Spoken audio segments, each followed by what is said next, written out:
What's up, YouTube? I'm Robert, and this is the BCPOV Bar Podcast live stream.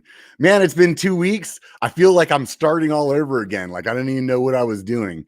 And here we are. So now I have to get back into the swing of things. So what we got going on here? First things first, we're going to have Eric from BCPOV. If you guys know who he is, right on. If you don't, where have you been? Definitely a huge channel, so it'll be fun to talk to him. I have actually never spoke to him.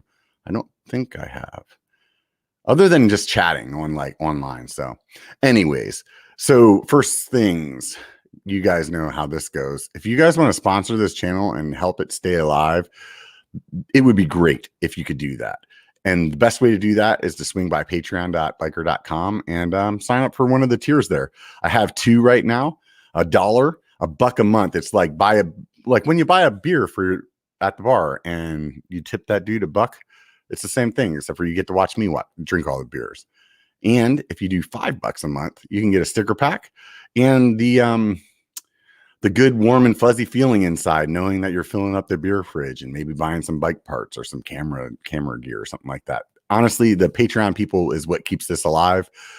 I was thinking by now I'd be rolling in the sponsorships, just throwing money around, but apparently that's not the case. And you guys are the biggest sponsors. So if it wasn't for you guys, I think I would probably wrap this up by now. So I appreciate all the support. Those of you guys that are thinking about it, you should do it. It's definitely, it makes you feel good, especially for the holiday season.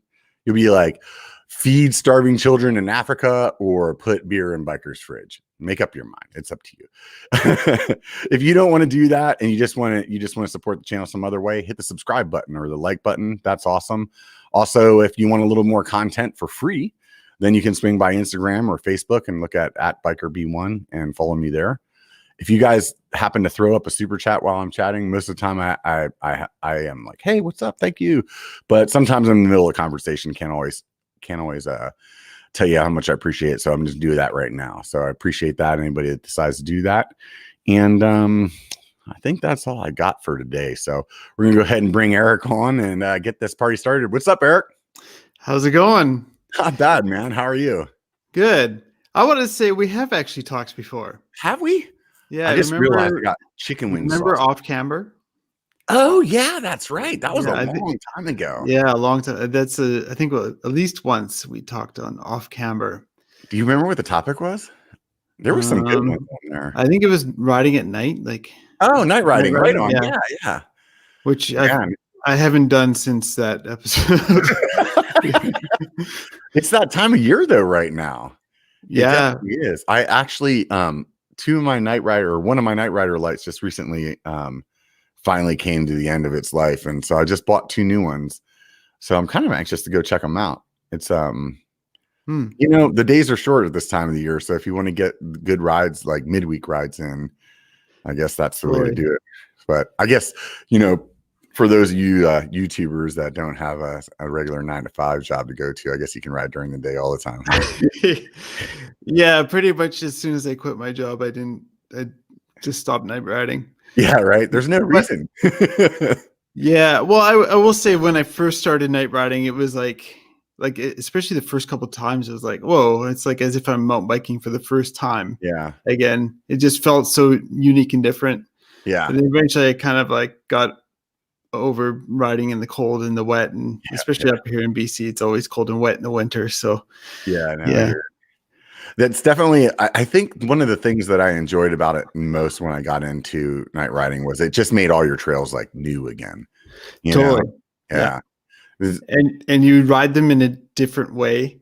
And actually, when I had instances when I went back to the trail during the day and I'd ridden something at night, but I didn't want to ride it during the day. I was nervous because I could see a lot more, but at night, it's almost like you're wearing blinders, right? Because for sure, just see where the light is shining. So there's definitely some spots that have some oh god, I just drew a blank on the word.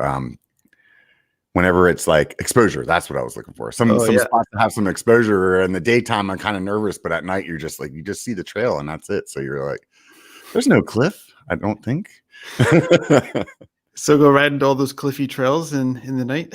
Right. That's what I need to do in Sedona. Just night ride in Sedona and I'll be good. Totally. Yeah, for sure. So how long you been doing your channel now? I've been full time for like 2.5 years. So it would be a little less than 3.5 years, I guess. So you did it for about a year before you went full time. Yeah. That's awesome, man. So I guess let's take a step back. How'd you get into mountain biking in the first place? I rode mountain bikes as a teenager. We happened to live at the bottom of a bunch of mountain bike trails, and we always saw people riding up the hill. And I guess eventually, maybe we also had some friend at the time that rode, and they took us up, and we went on like full rigid bikes back then, and then eventually we got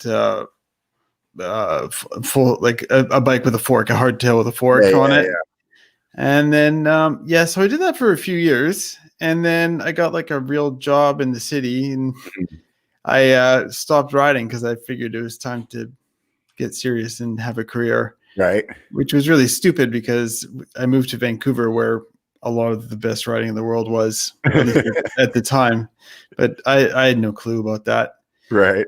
And then, I don't know, maybe like 12 years later, a friend brought a mountain bike to a picnic, and I just asked if I could mess around on it. And I could still do drops and stuff and bunny hops. And I was like, oh, okay, maybe I'm having a lot of fun here. Maybe I should get a mountain bike and get back into this. So, and then that's kind of maybe, I think like 7 or 8 years ago is when that happened. So, really? But I wish I'd never quit in the first place, because I feel like I'd be like so much better right now. I know. I totally know what you're saying. I did the same thing. I think it was like right around the end of high school, and then I got in the military and started a family and stuff. And I didn't ride for about 10 years. And then I decided to get back into it, same kind of thing. And it was just like the passion and the love was still there. And it was the same thing I think about. It's like, man, where would I be if I wouldn't have took that time off?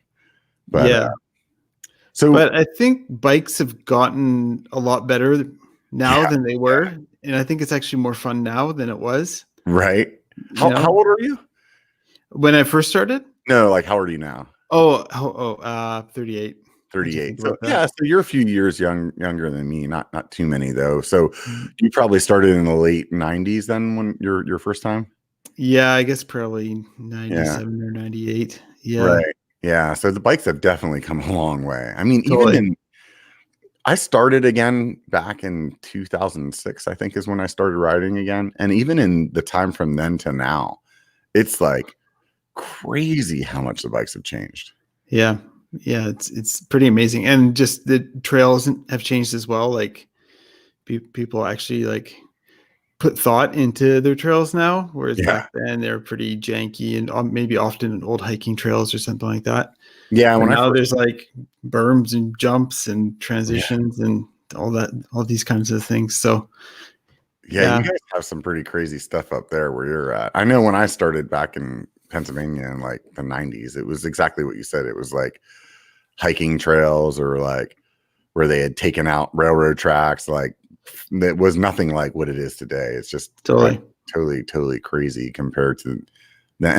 And back then we thought, we were like doing something crazy, Yeah. But I guess, they were fully rigid bikes and whatever, so everybody's always, it was so much harder back then. I guess that's what, the kids like 20 years from now are going to say, like, can you believe they rode without batteries? Totally. Yeah. That'll be interesting to see. Is it in 10 years everybody's going to be on e-bikes and it's going to be ridiculous to not have one? I don't know. Yeah, right. I mean, yeah. We'll be like the old timers just hanging on for whatever reason, Yeah. That's funny to think about. It definitely is. So, what got you to the point where you were like, well, I think I should start a channel? I'd say the biggest motivator was probably Brian from BKXC. Yeah, I saw him and I was like, oh, it's funny because like, he was being successful and riding his bike for a living, or at least that's the way it seemed to me. Yeah, right. And then I was like, oh, I'm a better rider than Brian. Like, especially when he started, he's riding with his thumbs on top of his bars and stuff. And oh, I'm better.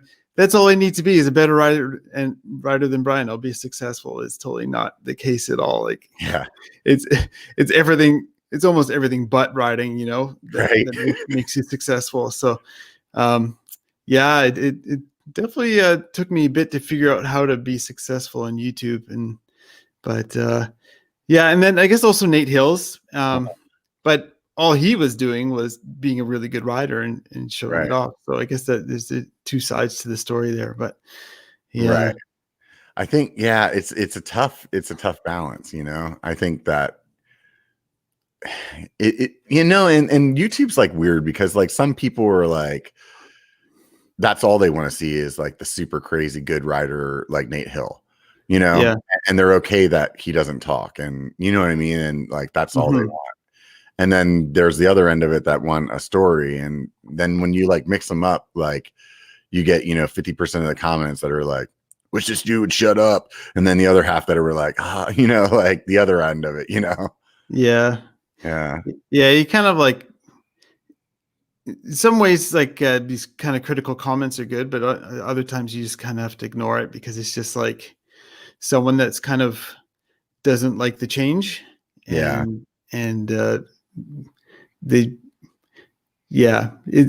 It's basically you have to be happy about what you're doing, not really the commenters. Totally. If I listened to everybody in the comments, I would be all over the place, man. Occasionally there's like a good few notes in there or whatever, but often they're like, if they're critical, then there's just like, I don't think you know what you're talking about. But, there's one of our friends that always just tells them like, go ahead and make a video about it, and like, and I think that's a unique answer, because it's like, once people try, they definitely would change their tune. It's just so many things to it, like where you're like, I mean, how simple everything looks on GoPro compared to like when you're standing there in real life. Like some of the stuff that I see you ride, I'm like, oh, that looks a little steep. So I know if it looks a little steep on GoPro, it's like steep as fuck. You know what I mean? Like, totally. But it's, I'm not even really talking about that. It's more like people like you said earlier, they wish you just shut up, or like, the music's too loud, or, like, I don't know. Yeah. It's just, you got to kind of keep plugging away and doing your own thing.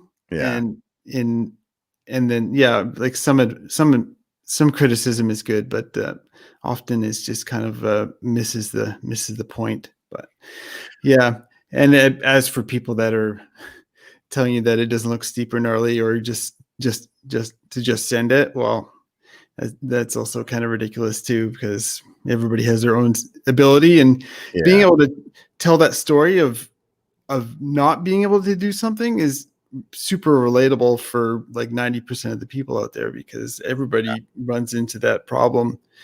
And I think that's also partly why we do so well, is because like all the pros are so unrelatable. They're so good. Like you watch a Brandon Semenuk edit, and pretty much everything he's doing is something I can't even fathom doing. Right. And, so it's like it's like a completely different thing.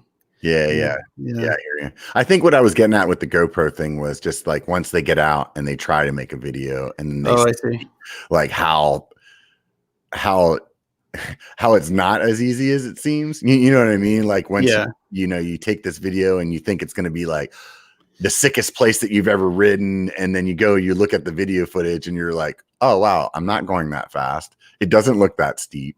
And what was I talking about? Like, it didn't even make any, you know what I mean? Like you start editing and you're like, oh my God, this is great. It's definitely way more to it than I thought when I started even. I mean, I started similar to you. I was watching Brian, and I was just like, I wish he talked more about like what was going on in his life or whatever, instead of just the trail. So I was like, I think I can do that. I'm not a great rider, but I'm good at talking. So like, so I started under kind of that perspective. And he's definitely intrigued a lot of people to get started, I guess you could say, huh? Yeah. I've told him before, like I feel like he's like kind of the guy that started the whole kind of YouTube mountain biker wave, I guess. Like he would say it's Nate Hills, but I feel like he really inspired a lot of people to do it. Yeah. And Nate Hills was the guy that inspired him. Right. But I feel like him and Nate are quite different, actually. So yeah, I give a lot of credit to Brian for that. Yeah. Yeah. And I think the thing that was really interesting with his channel is that, you really got to watch like this guy chase his dream and like quit his job and not know how to pay the bills. And it was like, it was like watching somebody do what you'd love to do. You know what I mean? Like everybody would sit and, ride their bike on the weekend and be like, this would be cool if I could just do this all the time and quit my job. And then you're like watching somebody do that. And you're like, this is so cool, Totally. I always tell him though, I think that he and you kind of said something earlier when you were talking about it. Like he made people think that you could be like, quit your job at like 5,000 subscribers. Yeah. Yeah. He took a leave of absence or something at that point. But like he was right though. And he did the math. Like he could like extrapolate from where he was at and where he would be at in a year. And it made sense. And the leave of absence made sense because like if it did go pear-shaped, he'd just go back to his totally pants job or whatever. Yeah. So you said you were working corporate America. What did you do before you decided to be a YouTuber? Corporate Canada. Oh yeah, that's right. I don't know if it's corporate. I don't know if it's counted as corporate. I was a artist at a video game company. Oh, that's really cool. So I started out making like video game characters, and then I moved into environments and buildings and things like that. And I think I did it for like 17 or 18 years. Yeah. And by the end there, I was getting pretty sick of it. Mm-hmm. So yeah, when I saw Brian on YouTube, I was like, that seems pretty good to me. Yeah. It seems way better than this. Yeah. Well, at the start, like at the start of that career, I was super passionate about it. And I thought it was the coolest thing ever, like making video games, making art for video games. But I kind of fell out of love with it. And by the end, I was like, just, really unhappy. And I think a lot of it was just like,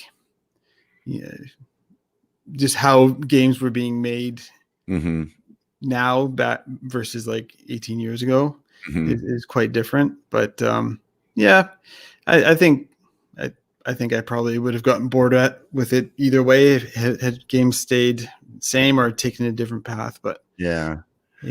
So you're always a creative person then, though. So I mean, like, I think that's probably what appealed to you with the YouTube side then.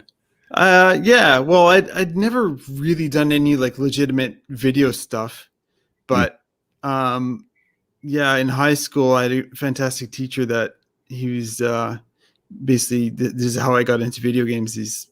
He was basically like, if you can prove to me or show me what you've learned after each term, then and you can grade yourself and you can prove what you've learned, then you can grade yourself. And basically I gave myself an A every single time. but I had also learned a ton because I was so passionate about it back then. Like to make 3D stuff and animations and things like that. Yeah. And I would just like spend every day after school in the computer lab, like figuring all this stuff out. And so I guess my point was that basically he taught me how to teach myself to do stuff. So that's partly why I was confident enough to get into YouTube. Is just like, I can figure this out. Like, I've taught myself a lot of other things. I think I can figure this out. But I've always been messing around with computers and art since I don't know, since I had access to like an old Macintosh when I was in grade 6 or something. So but I can definitely relate there. I think that when I started in IT, I was super passionate as well. Like I could be up at 3:00 in the morning, like putting up some web server just because it was fun to do, or something like that. And over time, yeah, it's definitely not as like, it's not the same as it was then. So I can relate with you in that aspect. And I always tell people, and like my kids when they were in the house more, like, if you do whatever you're passionate about, you'll be successful, because at least for me, like, it's real easy to be like encompassed by it, you know what I mean, and spend all your time with it because you really enjoy it. So that's that's good, you know what I mean, and it also is, it's fulfilling as well. So yeah, I tend to, like, if I'm really into something, I'll just do it. That's all I want to do. Like, yeah, it's like my focus, and to the detriment of other things. Like during that high school period, like I started out as like an honor student, and like I was in honor math and stuff, and then like by the time I graduated, I was like barely passing my classes because I was so focused on doing the computer stuff. Like, yeah, but that's just how I work. I call that an all or nothing personality. I'm the same way as well. And it's like a lot of the guys that are on YouTube have that kind of personality set. Yeah, I think so. To get started with it, like, that's the only way that you could be, because like if you come into it and you're not like putting so much time into it, you're going to take forever to get to a point where you're like good at it, Totally. Like, at least, what is it like you need 10,000 hours to become an expert or something like that? Yeah, for sure. Yeah, something like that. I'm probably still working on my hours, whatever it is. But like YouTube is like, it feeds that because it's so quantifiable. Like you have all the numbers, you can see if what you're doing is working, and it's just like, in a way, it's almost addicting, because you're just like, all right, well, the last video I did this and this right and this wrong, and then I should continue and improve on the next video and this kind of thing. So yeah. So when you started your channel, you were doing more writing and less talking, if I'm right. Oh, no talking. Yeah, my very first video is just like, I think maybe 4 or 5 minutes down a trail here in Squamish, and I don't think I spoke at all except for until the end of the video saying that was awesome. So, yeah. So what helped you transition through that? Because I'm sure there's a lot of guys out there that are starting a channel or they want to, and like that's definitely one of the things that's difficult to learn, is like how to communicate to the camera. Yeah. Well, so I don't feel I'm very good on camera. Which is why I do so much voiceover. But yeah, I saw other channels. Well, Seth, obviously, he's basically the ultimate mountain bike YouTuber. And I was like, well, how can I get some of his success? And I realized, well, I really need to start telling a story here. And so I started working on that. But I almost kind of stumbled into it, because one of my first videos that actually took off was it was like I rode this really, really difficult trail up here in BC, and I called the video the hardest trail in the world or something like that. And I had such a bad day on the bike. Like, it happened in August, and I just like, what do I do with this footage? Like, I know there's something good here, but I don't know what to do with it. And then I realized over time, like, oh, I need to like kind of explain myself, like why I'm doing so terrible in this video. I need to do a voiceover. So I voiceovered that video, and it ended up doing quite well. And I was like, oh, okay, well, maybe I should be doing more voiceover stuff. So, yeah. Yeah. There was a person I was talking to recently, and they were like, I was like, oh, you should start a YouTube channel. And they're like, oh, I don't have like the personality that you have or whatever. And I was like, honestly, that's not the secret, like for some people, like maybe like, somebody like me or Bobo that's real animated when we're talking and stuff like that. That's what works for us. But I was like, dude, there's plenty of channels where the people tell the story with their voiceover after the fact, and Seth is a perfect example. You're a great example. Like, a great story and a great video doesn't have to have somebody that's like, this like super animated person in front of the camera, Yeah. I think a lot of guys that get success quickly have that personality, but if you can write a script and tell like a cohesive story, then that helps a lot, I think, because if you're just winging it in front of the camera, then there's less of a cohesive story there and more about the personality. Yeah. But a good example is like Alexander. He was just focusing on just POV, talking to the camera and stuff. Mm-hmm. And then he like switched over to more the voiceover style. Mm-hmm. And actually, even though he posts less, his channel has grown like way more than before. So yeah, there's definitely value in being able to like tell a cohesive story for sure. I didn't understand that when I was starting. Like, I really didn't understand it. Like, I would be like, yeah, you got to tell a story. But what I would do is go out and just make a record and then figure out kind of what the story was whenever I got home, and it'd be like going through, the story is that we did this ride. And that's like what I thought that meant. But now I get it now, and it's like, no, you actually have to have like a plan before you start shooting. Like, maybe a lot of my videos, I don't actually have they're still writing videos. Yeah. But then I pull the story out of that and write a script around that. But it's there's this saying at Pixar, which I was always a huge fan of growing up, that story is king. And it's not their movies are so amazing, not because their graphics are amazing, but their graphics are the best in the industry. They're amazing because the story is so good. Yeah. And they spend so much time on the story. So yeah. Yeah, there was another channel that I was watching recently, not mountain bike related, and basically, they were kind of getting at that, where it was like, even if you do one video a month, but that video does, let's just say 100,000 views, that's better than doing 4 that do 10. You know, so take the time and tell the story to or whatever. But it's you're risking more, right? Yeah. You're putting more time into basically one video a month. So it's but yeah, over time you kind of I think you kind of figure out where you should be at, and then you can kind of change your strategy as you go, as you get more confidence in your abilities and things like that. But yeah. So do you think that as you started to change from the ride videos, that's what actually made your channel grow? Because I mean, you're a sick rider, dude. Honestly, I'm sure that you're humble and you're like, no, I'm not that good, but you're a really good rider. You know what I mean? Yeah. Yeah, sometimes it doesn't feel that way when you're riding with a pro or something, right? And you're just like, what the hell?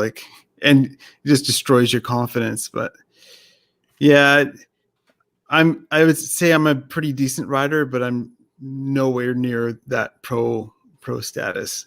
Not even close. And it's funny, I remember one of my videos, I in some way I compared myself to pros, as in I was not a pro. And then one of the what was it? I forget what it was, but in the comments someone in the comments was totally thought I was a pro rider. I was like, no, I'm not.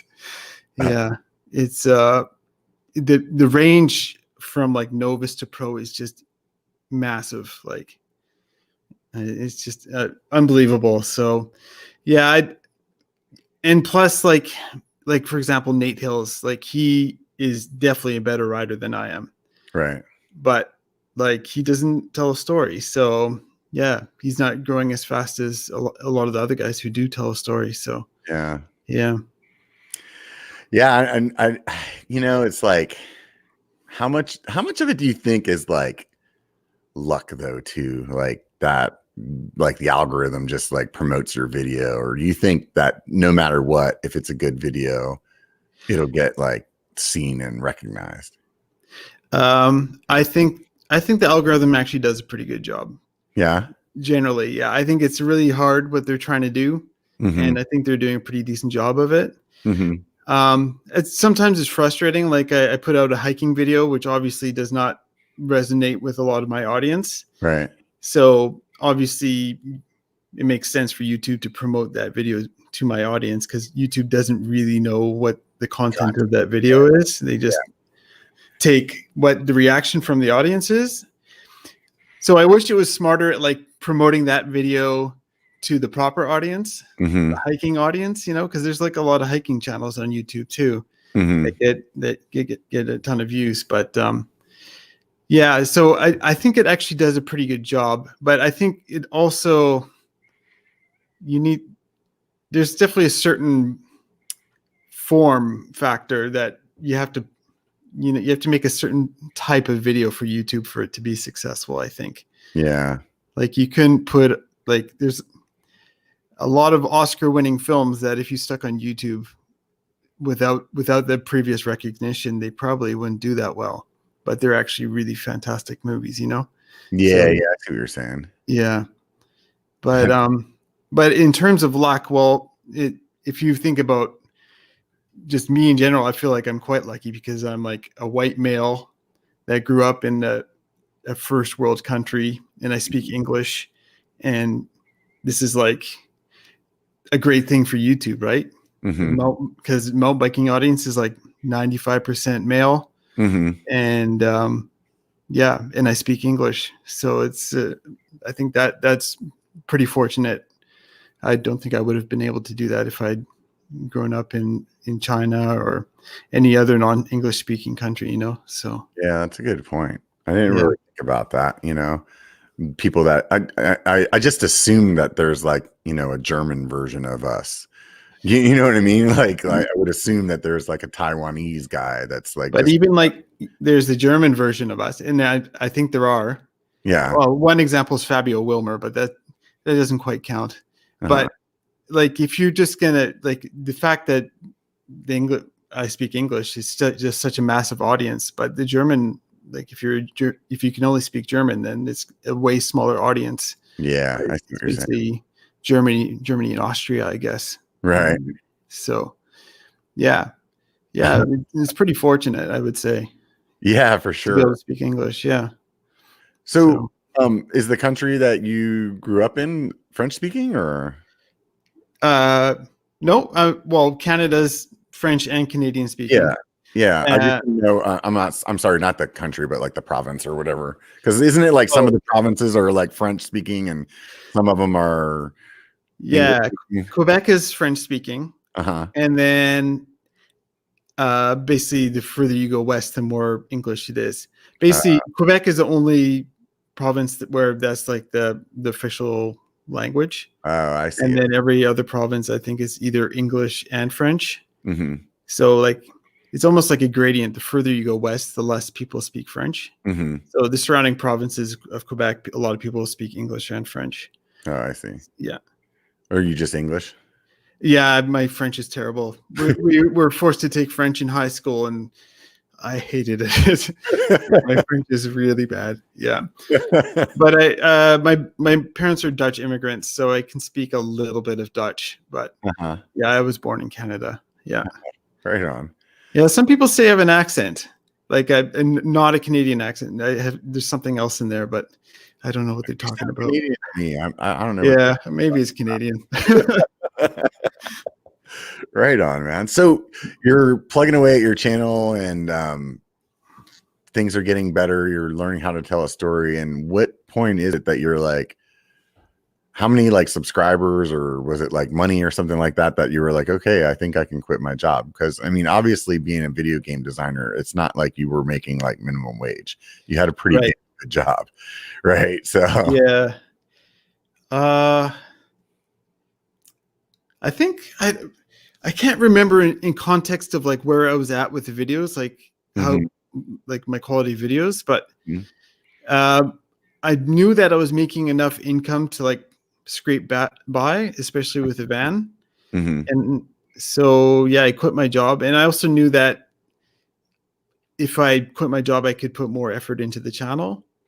So the idea was like, oh, let's get this van and then we don't have to pay rent anymore and so costs go down, and then let's see what happens in worst case scenario. We come back in a few months and go get another job. Is that kind of the thought process? Yeah, I didn't have a plan to get another job. Like I was like, yeah, I remember telling a friend, like, if this doesn't work out, I'm going to be like a mountain bike guide or something. but I did not want to go back to games. Yeah. Okay. So, but yeah, living in a van is extremely cost effective. Right. Like even though we still had monthly payments on the van, like it was still like a quarter or a third of the price of a monthly rent in Vancouver. Right. So yeah, and it meant you could travel, and to me it was like a no-brainer. Yeah. Like for me, money has never been like a super, like I've never been super motivated by money. I totally would rather have experiences and other types of success. So yeah. Yeah, I know. I totally hear you there. I've been trying to talk the lady into it. She's not buying it. Into a van? Yeah. Yeah. She's like, yeah, you could get a van. Go ahead. But I'm going to stay right here. If you told me 8 years ago that I was going to be living in a van, I would be like, what the hell? Like it takes like some like, you have to like mentally accept that. Yeah. You have to be comfortable with that. And for us, it started with like, we had like a Honda Element that we put a bed in the back, and we'd go like on 1 or 2 week trips in that. And I guess that kind of got us comfortable with the idea. And then like my wife, Yuka, she's always been like a way more adventurous traveler than I have. And when I mentioned like, yeah, we should build a camper van, she's like, yep, let's do it. Like instantly. Even when I was like, but yeah, it was definitely the right choice. Yeah. So how did you guys end up meeting? In New Zealand. Yeah. So maybe that was maybe my first introduction to van life, because I went to New Zealand solo, and I bought a camper van, like a pretty crappy one over there, and just was driving around there for 2 months and having a great time. And then I planned on doing a hike on the South Island called the Milford Trek. And she happened to be on the hike at the same time as I was, which was really lucky. And then the other great thing about the hike is not super great in terms of hiking it, but since it's such a popular hike, you have to like hike just from hut to hut to hut, and you have to stay in each hut every night. So you see the same people every night, and she was always there. Oh, right on. Yeah. And we made a bunch of friends during that hike. But yeah, I got to know her, and she was working in a nearby town. And by the end of the hike, we were hanging out a bit, and I said, "Oh, do you want to come travel with me in my van for a while?" and she quit her job and she joined me in the van. So right on. And then after New Zealand, we went to Thailand for 3 weeks, and then she came over to Canada. Wow. Yeah. Crazy. It's funny how life takes little turns like that, and like next thing you know, here you got a partner. Totally.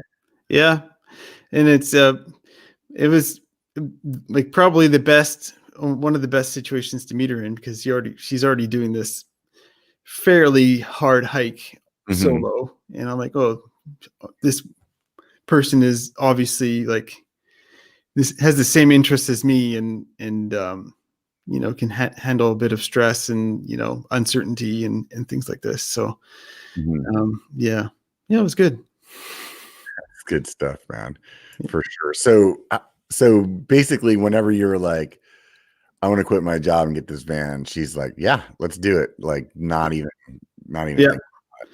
yeah. Well, she had already been like getting a little anxious and wanting to like move on, because she had been working a day job in Vancouver for 2 years by that time, I think.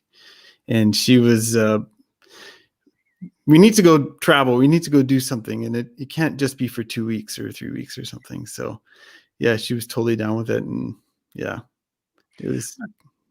What's surprised you about living in a van that you didn't think was going to be like? I don't know. Yeah. I guess recently, like, I guess I already kind of knew what to expect, because I had already done it a little bit, like in New Zealand and then with the Element in North America. But maybe I didn't expect a pandemic and living in a van. Yeah, that's true. It's not fun when you can't travel. Like we had travel restrictions here earlier in the summer. And that's just like Yuka and I were arguing a lot, and like it's not fun when you can't travel around. Like there's nothing about it that is fun anymore. Like the whole point of the van is to be able to travel and see new places. Right. And then and then when you can't travel and then it gets cold, it gets even worse. So so we've actually got a place for the winter here now. Yeah. And then when we get to the spring, we'll go back in the van and start traveling again. So it totally makes sense. Well, and also you have an injury as well, right? Yeah, broken scaphoid. So I can't do anything right now. So I might try to get on the trainer for a bit. I like I mentioned before, went for a hike and stuff, but I really just want to be able to ride my bike. So is that affecting you like emotionally? I know like when I don't ride, I definitely get a little twisted up because that's like my way of like releasing stress and whatever, you know. Totally. Yeah, there's good days and bad days, and you also get stressed out with the channel because like okay, well, I'm not riding anymore. What's my next video going to be? Because it's like it's most videos are riding, so I gotta. It's in a way maybe it's good because it's forcing me to try something else, but and then like this cast is not really fun to edit with, like using a mouse and stuff. It's just like pretty frustrating, and I can only like do that for I don't know, like intermittent spurts before I get like really like over it. So yeah. I can imagine. Yeah. How long do you have to wear the cast? I don't know. Originally it was supposed to be 6 weeks, but then I went to the doctor and they x-rayed it and they're like, it's not really healing at all. So so hopefully. Why do they think that is? Pardon?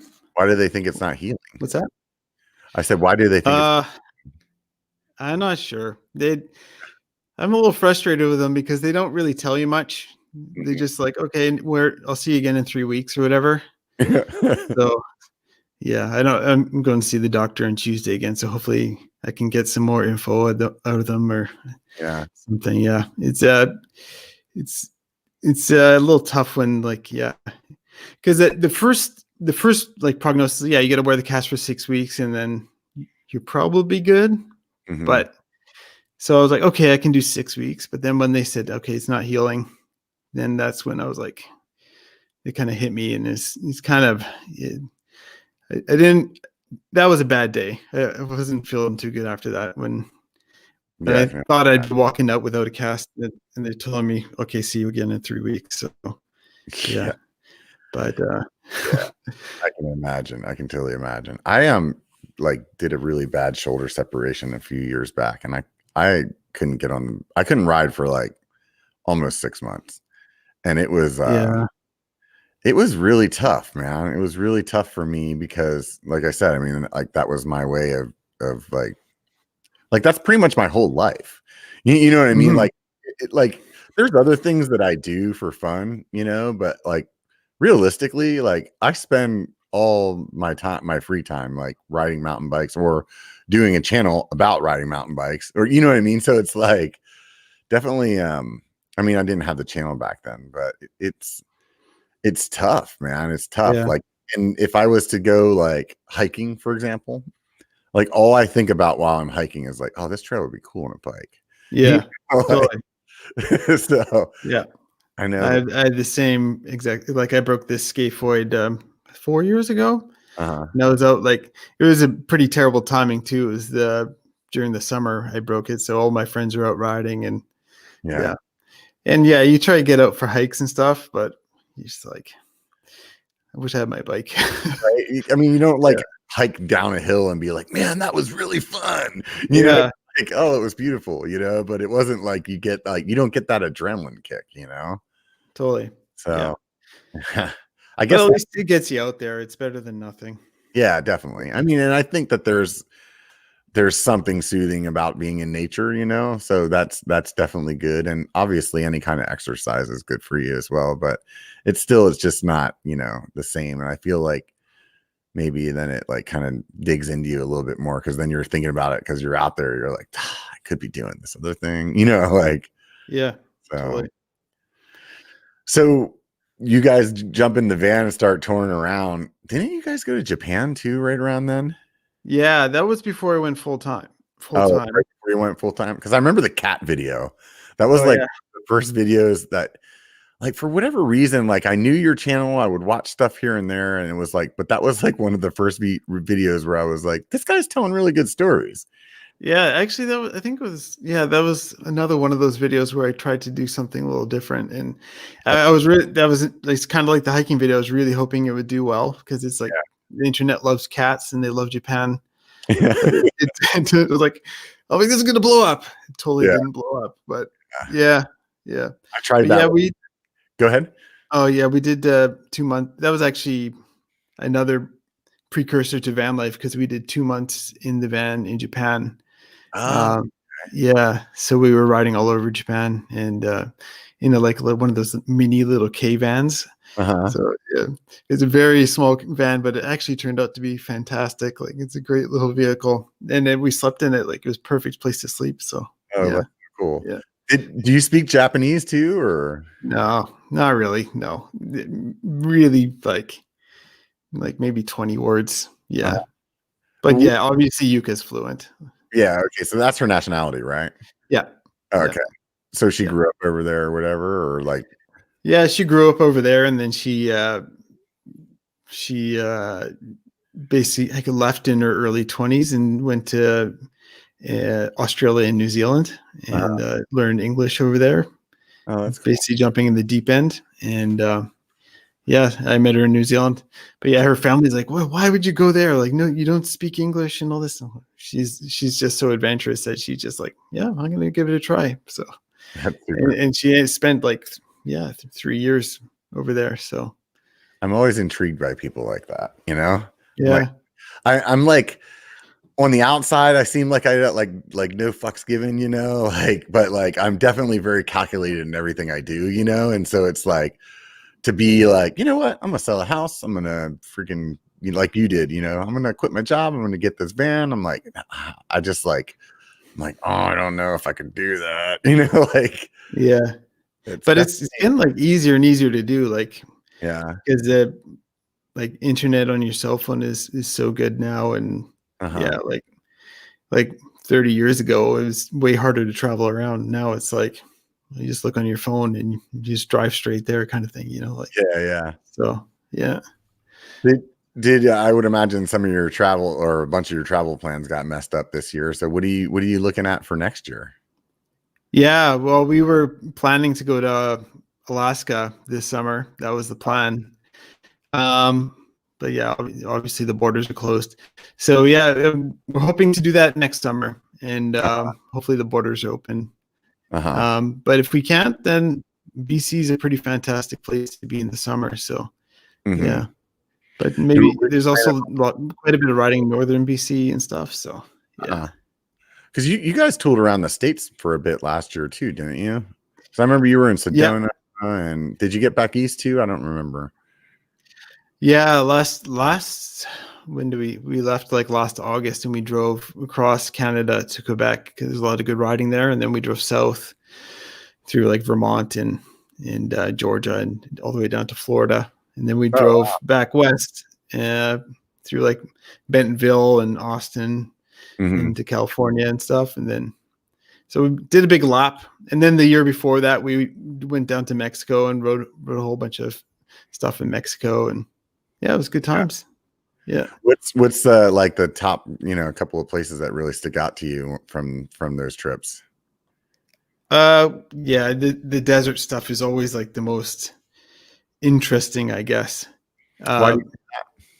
Because it's so different than BC. So like Sedona and Moab, it's just like crazy red rocks everywhere, and it's just so different, and the riding is actually quite good. Like it's got a lot of gnarly stuff, which I like to ride. So it's really good. Yeah. And then the other one that surprised me was Florida. It was really fun. Really? Yeah, around Tampa, like the scene there is pretty massive, and they're building trail all the time, and they're building good trail. And even though it's flat, it's been like a lot of the mountain bike areas in Florida are built on like old phosphate mines. So they have like a little bit of elevation they can work with, but it's like surrounded by swamps and stuff. So it's like just really cool and interesting and well built. Or like Mr. Tonka is, or like where Seth started kind of area. Yeah. Yeah, totally. Right on.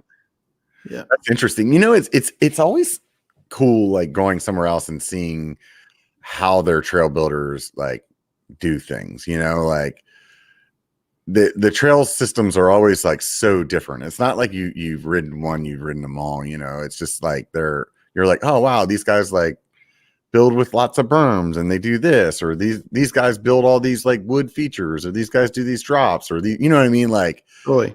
There was a trail I rode recently and it was just like the terrain itself, like the way that the rocks were like popping out of the trail all over the place. They had like just these like little natural booters everywhere just because like that's the terrain, you know? And it was just like so much fun to ride because you were just like, you just felt super playful, you know? Yeah. Yeah. That's why traveling is so fun, is you get to experience something new while still doing the sport you love. So yeah. And it's just good. And you just get more experience in a different place, and you can kind of expand your skills while you're there. I really believe like you're basically a product of what you ride. So if you ride a lot of tech janky stuff, you're going to be really good at tech janky stuff. Or if you ride a lot of jumps, you're going to be good at jumps. So yeah. You kind of do both though. I mean, I think because of the traveling, I've gotten better at jumping. Because there's a lot of places have jumps, but here in North Vancouver and Squamish, there's not that many jumps. And if there are, then they're like gap jumps, and it's really hard to, convince yourself to do a gap jump with very little jumping ability, right? Because then you do like a big road gap not too long ago. That was like a video. Yeah, drop. Yeah, that was Eastern BC. Yeah, but it's the last summer has been fantastic because I've been gaining a lot of confidence, and I've been riding with a good friend of mine who's been towing me in some basically everything. And it's been great riding with him because I trust him so much. Like he's not sketchy, like I have a lot of friends that would do that stuff, but they're sketchy and I don't trust them. Like I don't trust their sense of personal well-being, like a lot of guys will just send it. Yeah. They don't really care what the results might be. But there's one friend, he's just like really calculated, and if he doesn't think he can do it, he just doesn't do it. If he does, like he never scares you when he does something. So how do you work your way into that? You just started small, or like is it really like the friends telling you in is what really like helped you? Well, starting small helps a lot. Right. Yeah, you got to build up to stuff. So, and then bike parks are fantastic because you start small, and then throughout the day you gain confidence and you start going bigger and bigger. And so we have quite a few bike parks here in BC, and Yuka and I have been visiting. We visited pretty much all of them. So it's you get a lot of riding in a short time. So and then even in the States, we visit a whole bunch of bike parks, and so I understand how that is, because like I recently did a little trip up to Bend, and a bunch of the trails that we were doing had like a lot of like tabletops and stuff like that. And I'm not much of a jumper. Like I don't really like, it's just, I'm more into like the janky technical stuff, but by the end of that trip, it was like, oh dude, I'm like clearing this tabletop, like, I get it, and like, I could see where if I lived somewhere where that had a lot more of that, like, I guess like Josh, like it seems like there's a lot of jumps where he lives, in what is it? Bellingham. Yeah. I think the reason partly why there's so many good riders there is that because they have such a wide variety of trails. Like they've got the janky stuff, they've got tons of flow jumpy stuff. Like it's pretty much a paradise there. Like they have everything there. Really? Whereas like up here in Squamish, it's world-class trails, but there's not a lot of jumping stuff. Recently, they've been adding more, but I've like after driving through the States, I'm like, oh, BC's really like a lot of places in BC are really behind on like these on the jumps and flow trails. Whereas like a lot of places like in Redding, I don't know if you live in NorCal, right? Yeah, in Redding, like they've got the Enticer Trail. It's just a fantastic, well-built jump trail. I'm like, why don't we have this in BC? Like, we're supposed to be like the mountain biking capital of the world, but but yeah, like Bellingham is like, if you have a wide variety of trails at your disposal and you can ride them all well, you're going to be like an amazing mountain biker relatively quick. I think that's partly why Josh is such a great rider. I think because of where he lives. Yeah, I definitely attribute a good part of it to that. I mean, obviously, there's other things that come into play, but when you live in a spot like that, it's definitely easier to do. As well as like where he lives, it's like 5 minutes from like pedaling out of his garage to be on like good trails. Like where me, it's like 30 to 45-minute drive no matter what, Totally.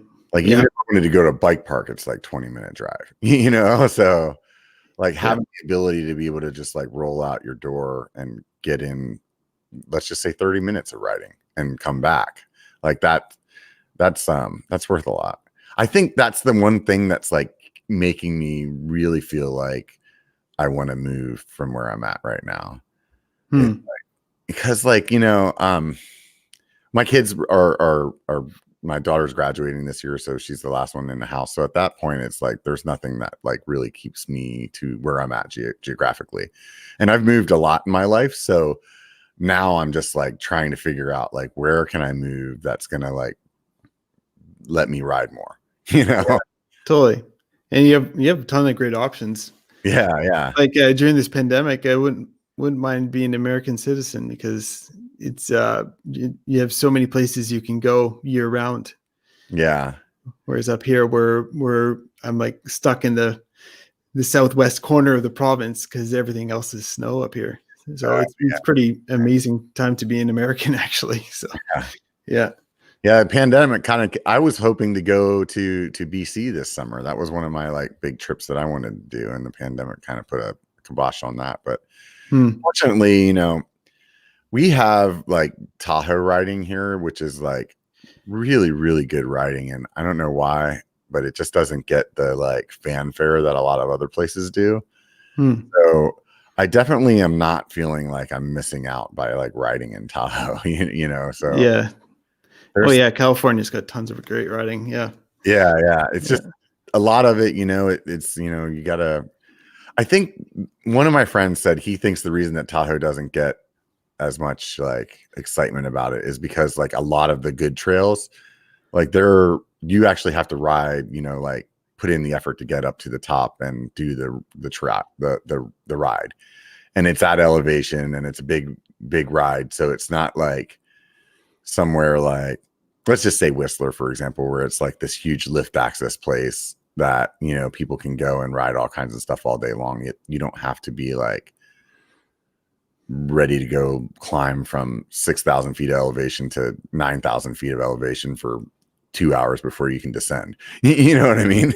Yeah, totally.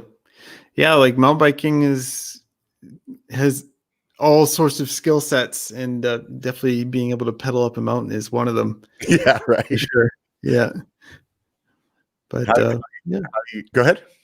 Oh, it's just that's why it makes the sport so good. Is you can enjoy it in so many different ways.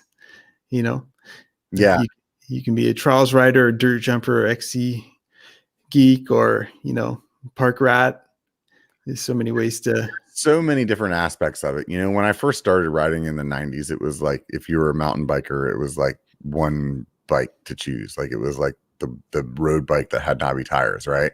Totally. Now, like what you said, I mean, like when I got back into riding in 2006, I remember I went into the shop and I was like, hey, I want to get a mountain bike. And they were like, okay, you want an XC bike or a trail bike or a downhill bike? And I was like, I looked at the guy and I was like, a mountain bike. I want a mountain bike, like, And even now it's like, changed, more from that. So it's tough, it's tough. There's a lot to learn, to even get started now. Yeah. Like yeah, it's funny, like for me, because I'm such like a self learner, that it's just like, well, obviously I'm just gonna figure it out. But I think, yeah, for a lot of people, it's not that way, and it's kind of intimidating, and yeah. and yeah, and yeah, they'll take their bike to the bike shop or something, get ripped off, and Well, kind of like swear off the sport. right. I mean, it's like, how do you even know what to buy? You know what I mean? Somebody that's getting into it, they see this full suspension bike. Well, that must be good. But they don't realize that, well, maybe a hardtail would be great for where they live. Or like maybe, they should get into, a 29er XC bike because of where they live. Or, you know what I mean? So it's like so many options. And obviously, I mean, if you go into a good shop, yeah, you're going to get treated well. But not everybody knows what a good shop is when they're starting. You know what I mean? Yeah. Hopefully they get good advice. Yeah. Or they do a lot of research on their own and figure it out. Right. Yeah, definitely. So, are you like, let's just say pandemic's gone next year. So Alaska is the only thing you got on your mind? Yeah, it takes time.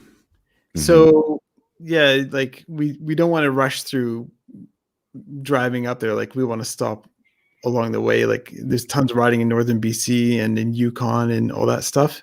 But yeah, I guess the original plan for this winter was to go to New Zealand, and they're locked up even more than the States is. So, but hopefully by the time next winter comes around, I think we probably want to go to New Zealand. So I would love to ride there. Everything I've seen there just looks amazing. It's good. Now, one thing I would say is that they don't have the trail density like we have in North America. So like, I remember everybody's like, oh, you got to go ride Craggieburn, which is like on the South Island. And I'm like, okay, I'll go ride Craggieburn. And then I get there, and it was still a good time, but there's only like 2 or 3 trails at that time. Like, oh, this is weird. This is like the hot spot. Yeah. Whereas like in Squamish, there's just, I don't know, there must be at least 1,000 trails here. Like it's just trails every small town in BC is going to have like 10, 20 trails at least minimum. So yeah. Why do you think it's so popular up there in BC? Yeah. I don't know. I think part of it might be that like, is it super building illegal trails is not that frowned upon. Yeah. Like in certain areas it's like getting tighter and tighter, but mountain biking definitely started on rogue trails up here, and there's a lot of land with not much on it, and people are just, and we also have a lot of logging roads, like a lot of logging. So it's easy to get up, and even with a truck often, and you can shuttle, and you just cut a trail. Like originally they cut a trail going straight down. Right. That would turn into a big rain rut eventually. But, and then maybe also like in relative terms, it's a cheaper sport to do compared to like moto or car racing, or, so I think it's pretty accessible in that way. So, but yeah, we've got mountains, and I think that helps a lot. Right. Yeah. Definitely. That's interesting. It's interesting to think about, you know what I mean? Like why some place like that like takes off the way it does.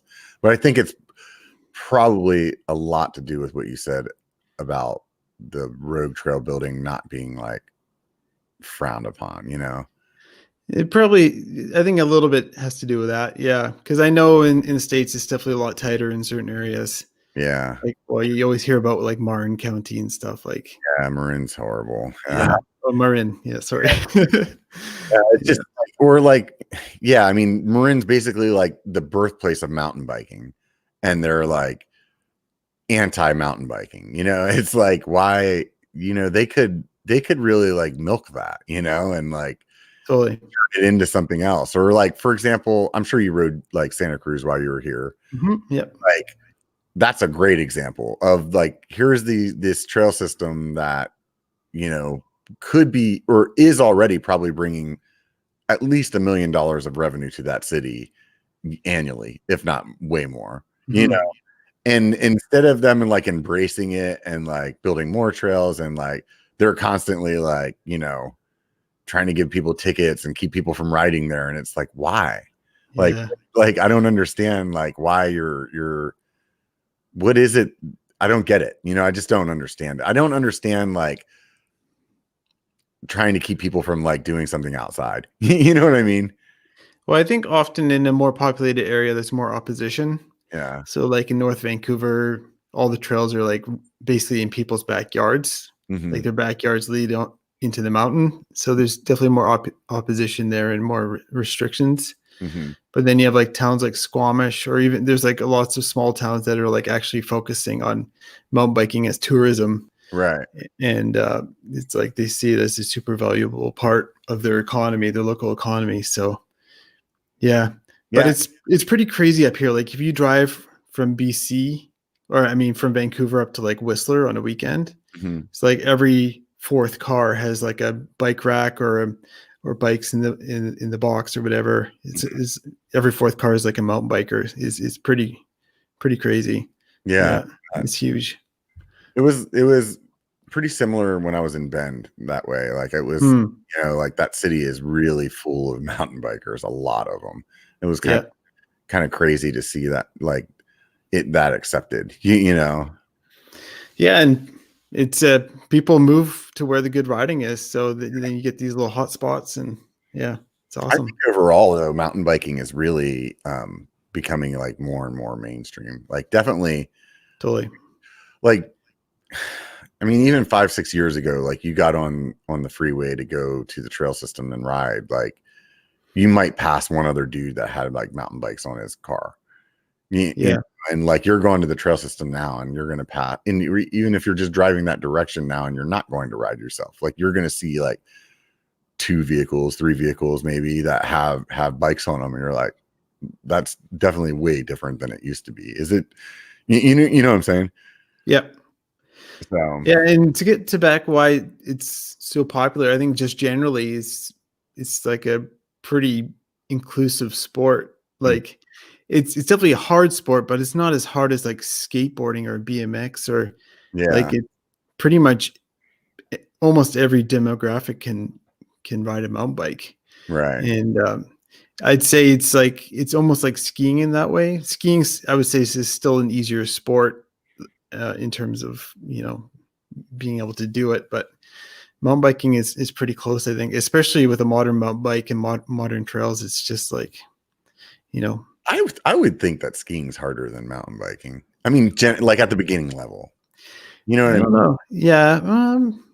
At the beginning level, like I guess it depends where you start, because here in Vancouver or in like, I remember I tried to get some friends into mountain biking. I took them to North Van, and I took them down like the green/blue trail on called bobsled, and all 3 of them like crashed, and they all swore it off.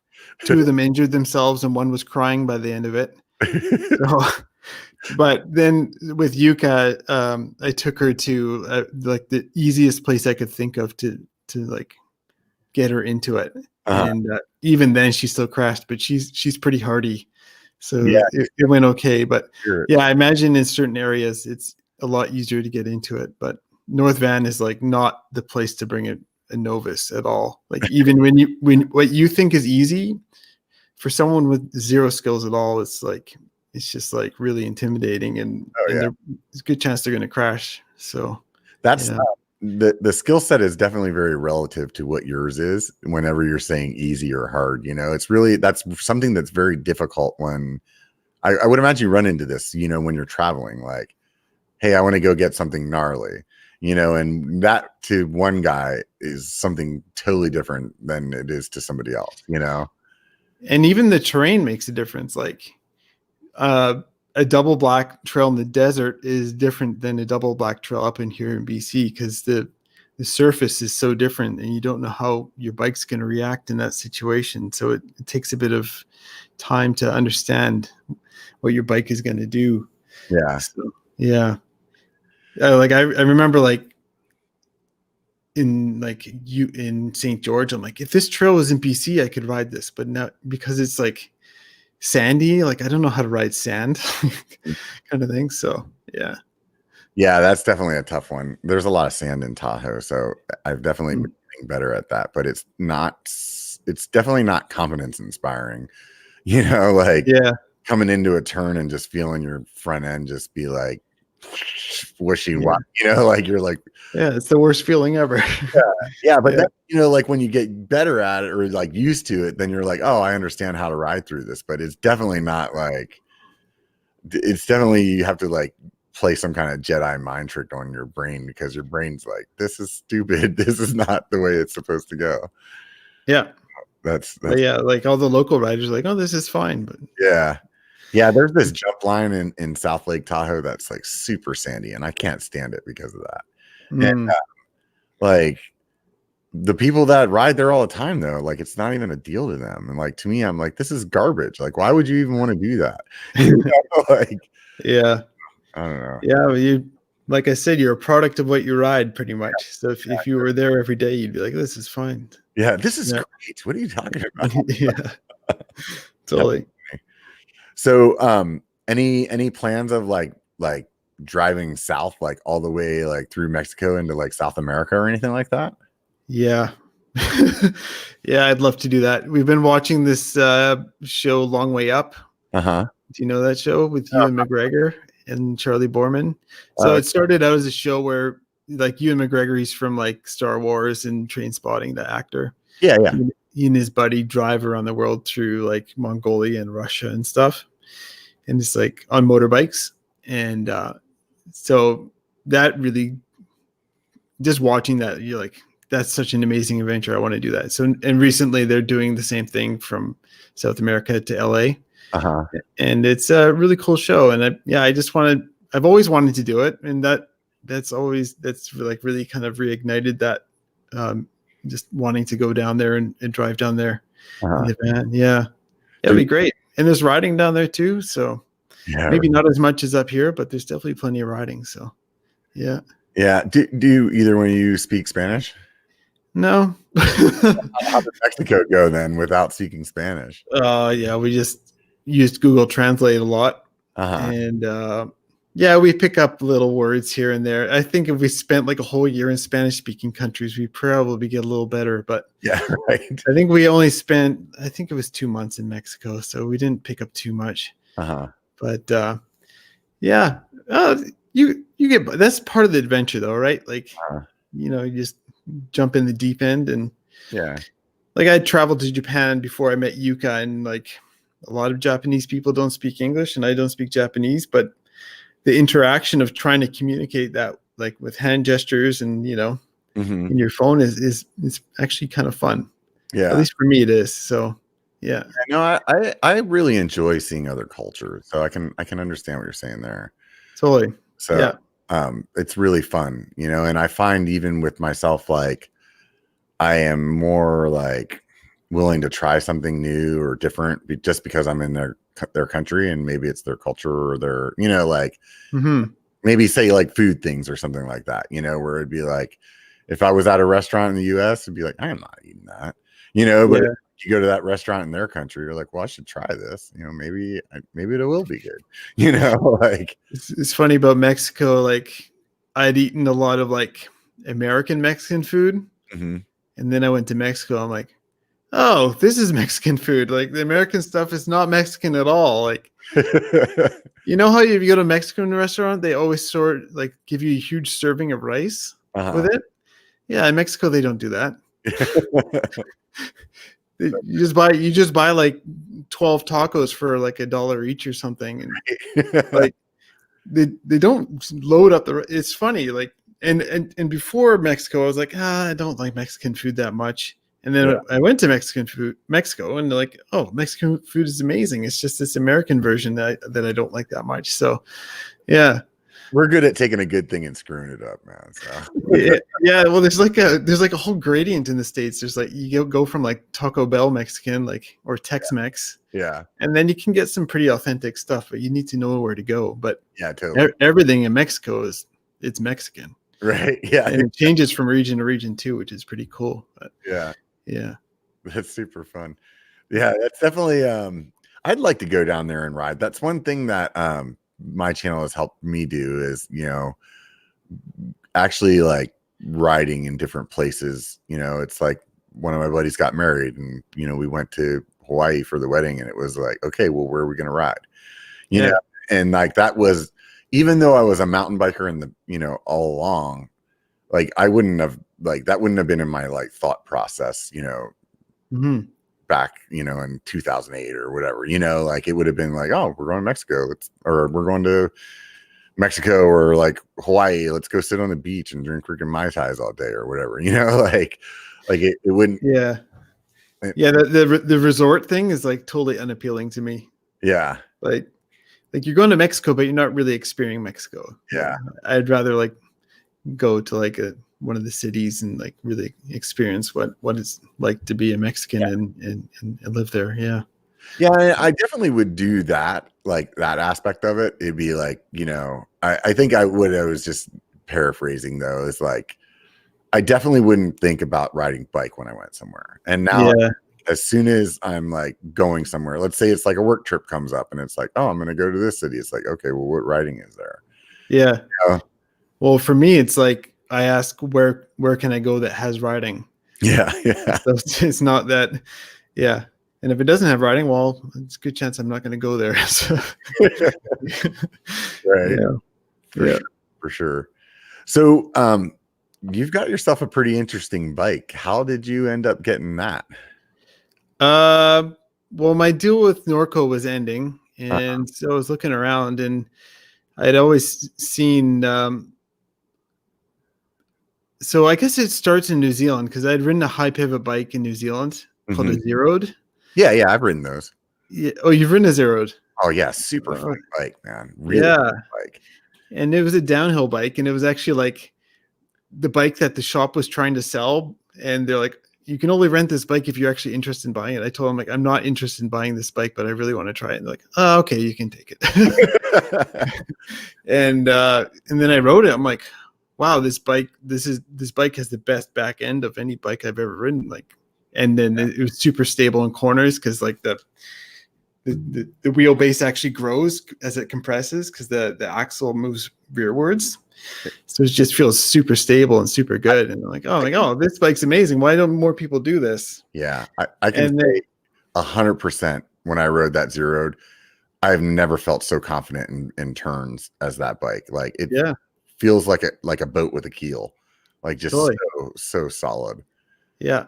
And that's the way I felt too. And then, but obviously it was a downhill bike, and downhill bikes have pretty limited use. But then Forbidden popped up, and they had a high pivot trail bike. And I was like, oh, that's pretty cool. And then they had always been in the back of my mind, like that's a great looking bike, and I'm super interested in that. And so I went. So when Norco was up, I contacted the owner there, and we had a couple conversations, and it sounded like a good fit. And they sent Yuka and I a bike, and as soon as I got on it, I was like, this thing's awesome. Like I made the right choice because it was the shorter, like on the shorter travel side for a bike that I'd ridden, because I'd always ridden like 150, 160 mil bikes, and this was a 130. But as soon as I got on it, I'm like, yeah, this bike is fantastic. And I've been riding like gnarlier stuff on that bike than I had on all my previous bikes. So I didn't realize that was only a 130 bike that you were riding. Yeah.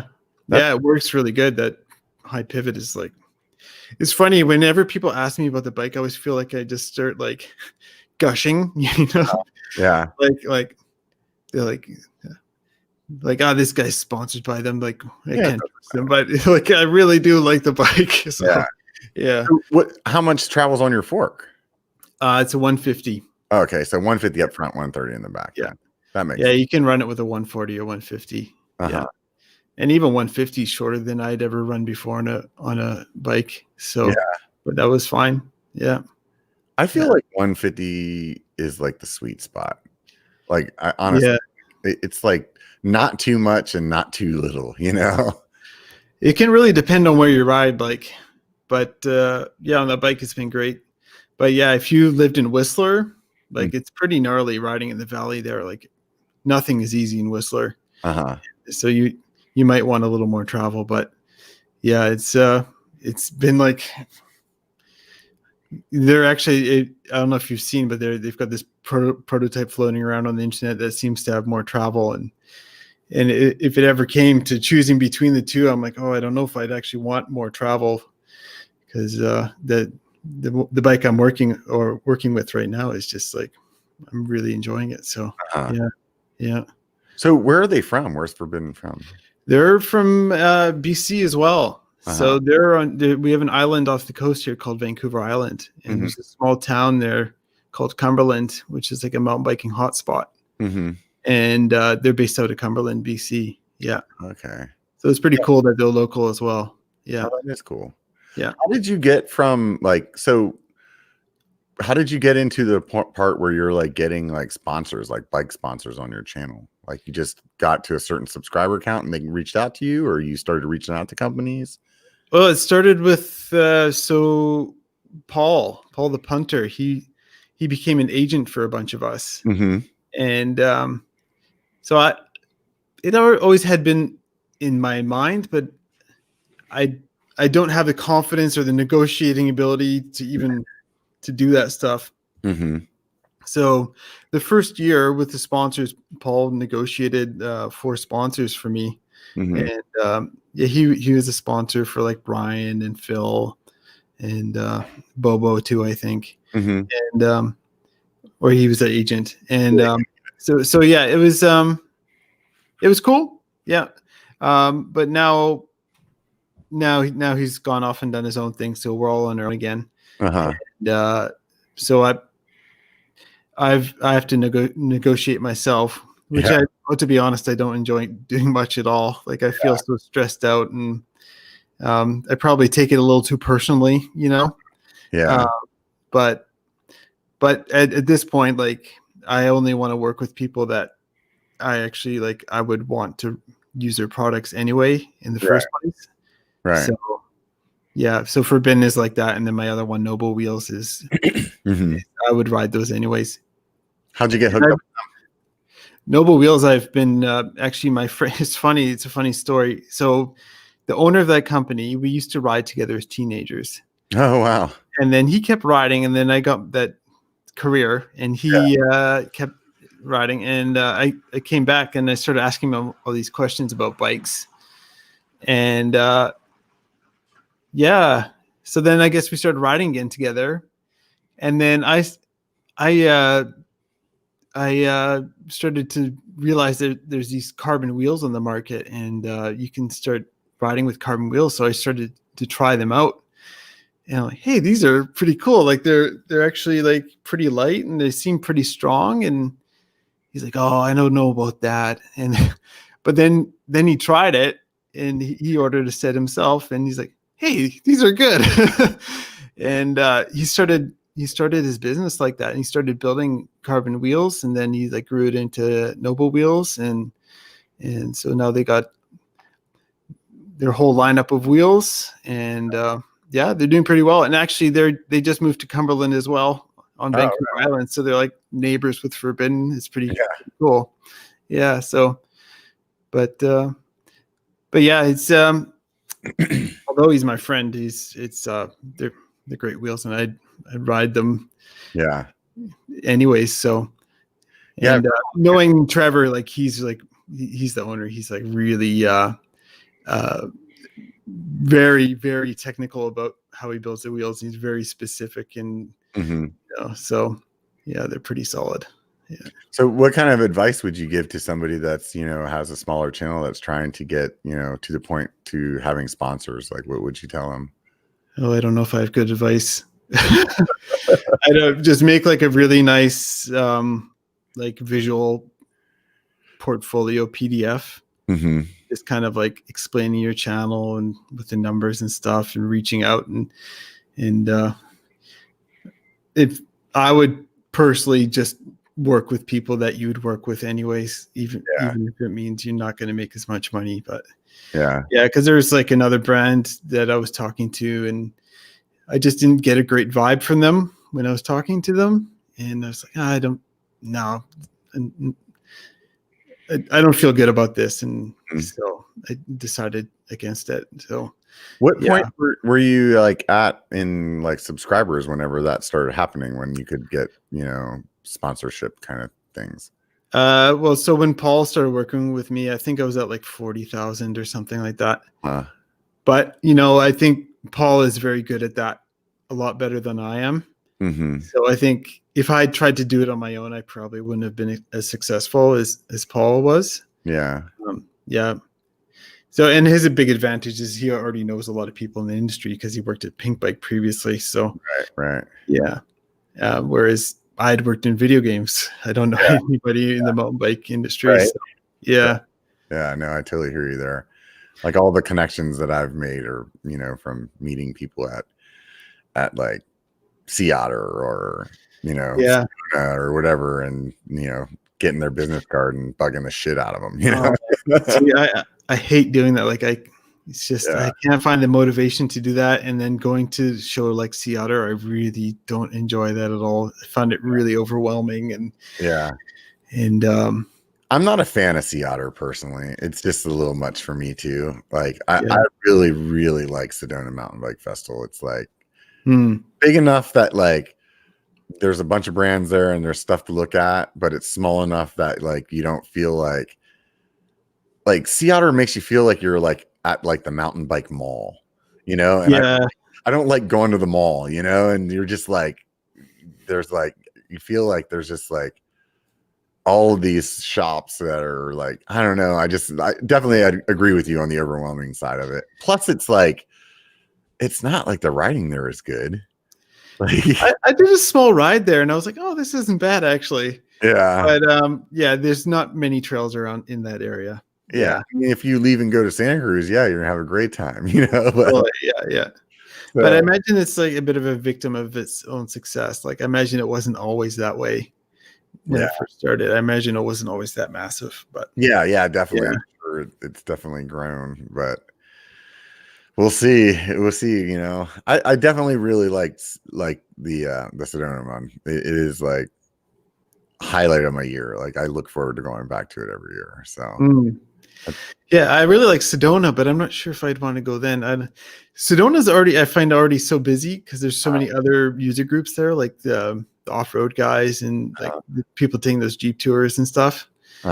Then if I'd add in a mountain bike festival, I'm like, maybe it might be too much for me, but I could give it a try.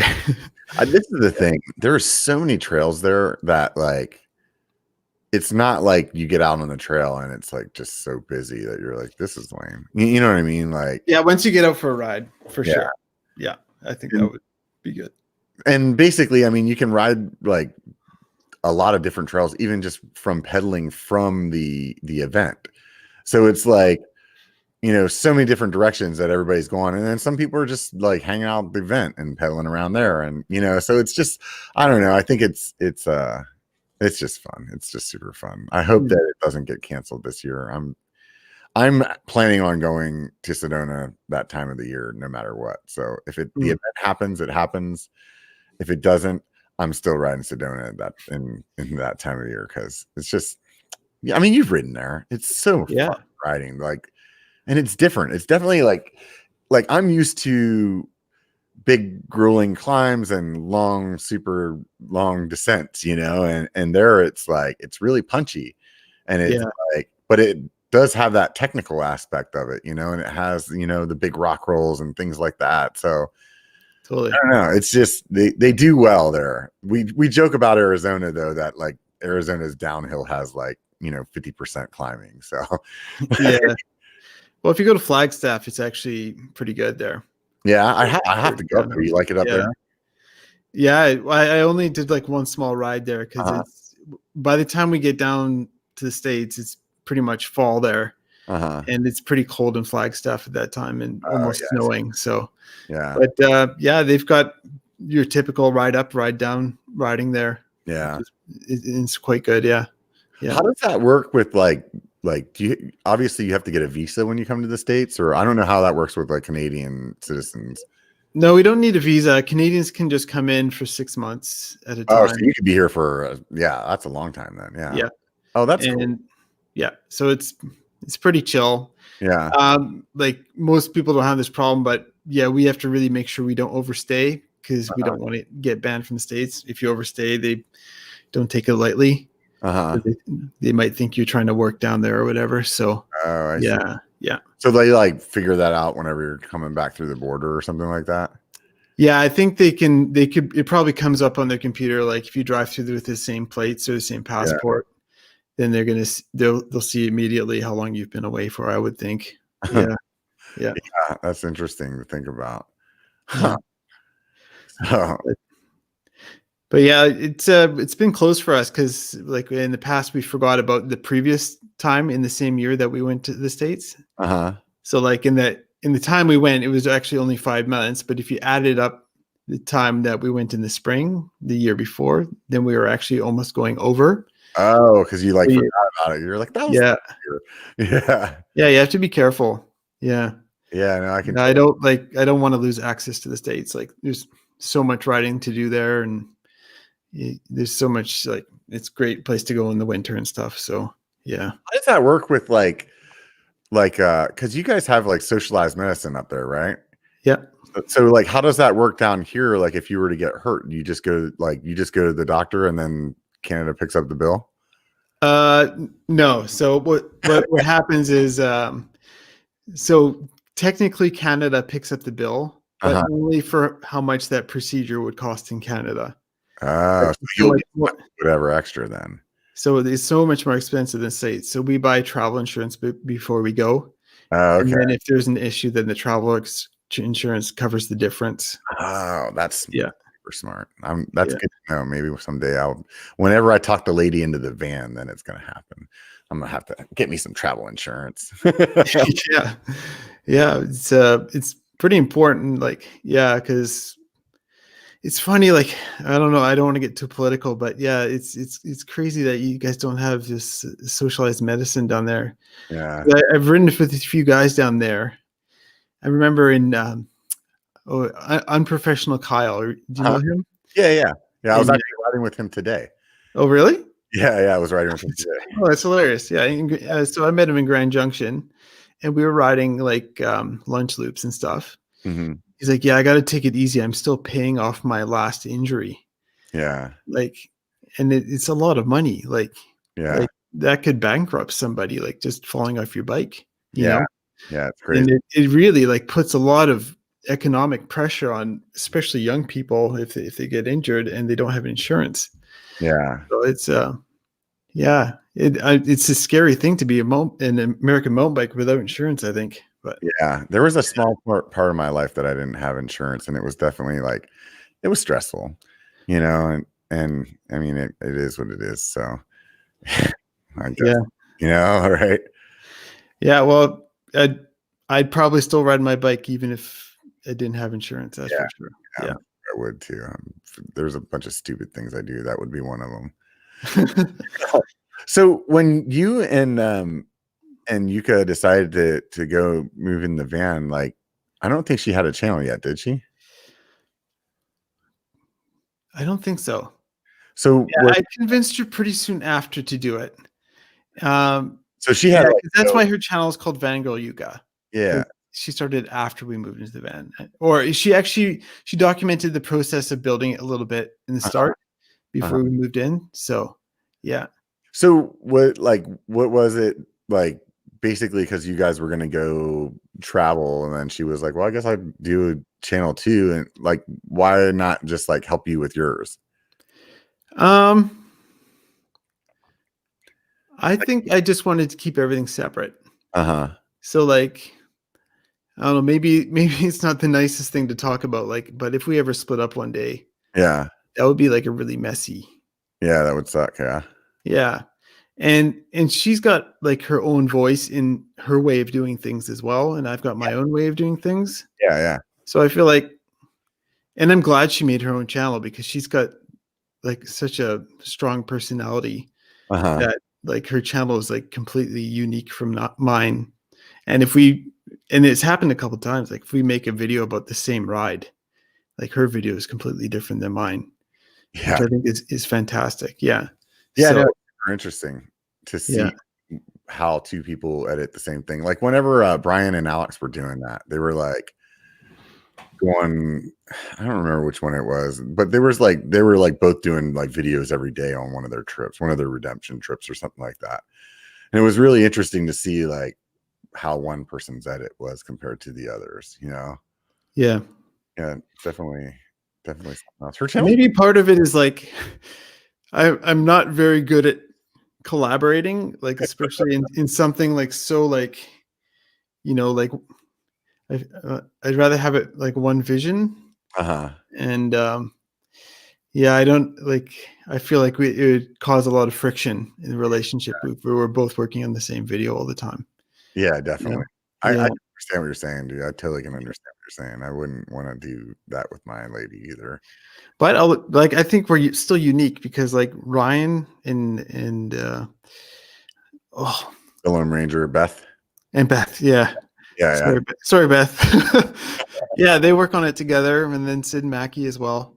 So, yeah, they do. Well, she's kind of doing her own thing now, though, too. Sid is, or how we. well, I think Mackie's still filming. Oh yeah, You're okay. talking about for the wrenching channel. Yeah.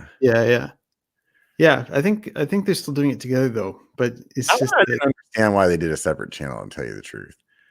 in the first place. Yeah, because Yeah. she said something like, "Oh well, we can do this thing on the side, and it's not really the same as our other content." And I'm like, "Yeah, but what's it matter? Like, it's like, like just put it on. I don't know, but I guess it's good not to have all your eggs in one basket." I think that channel is doing quite well though. Yeah, it is. It definitely is.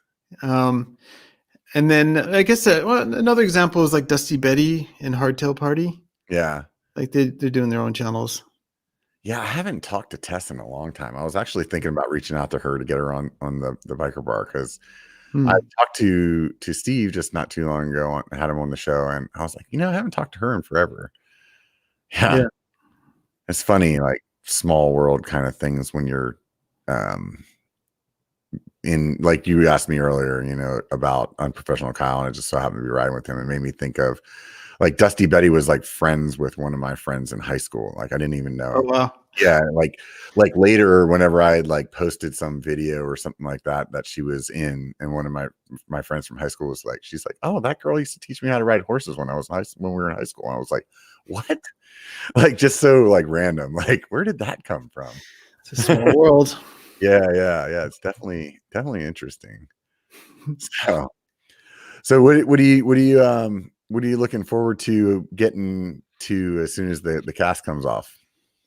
Well, I think at this point my muscles and tendons are pretty screwed right now because they're just so underused. It's going to take a bit of time getting everything working properly again. But yeah, I'll be like trying to get on the bike as soon as I can. That's for sure. So even if it's just easy rides, just spinning, it's nice to get outside on the bike again. And yeah.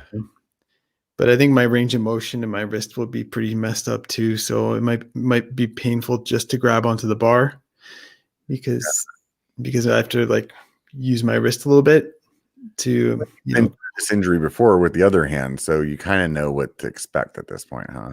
Yeah. It was a little different on the other hand because I had surgery. They put a screw in there. And then, so it was like, as it was healing, they said, okay, you can go do, what's it called? Physical therapy or whatever, but you can't go ride your bike yet. So by the time I could ride my bike, I had already had my wrist in a pretty decent condition.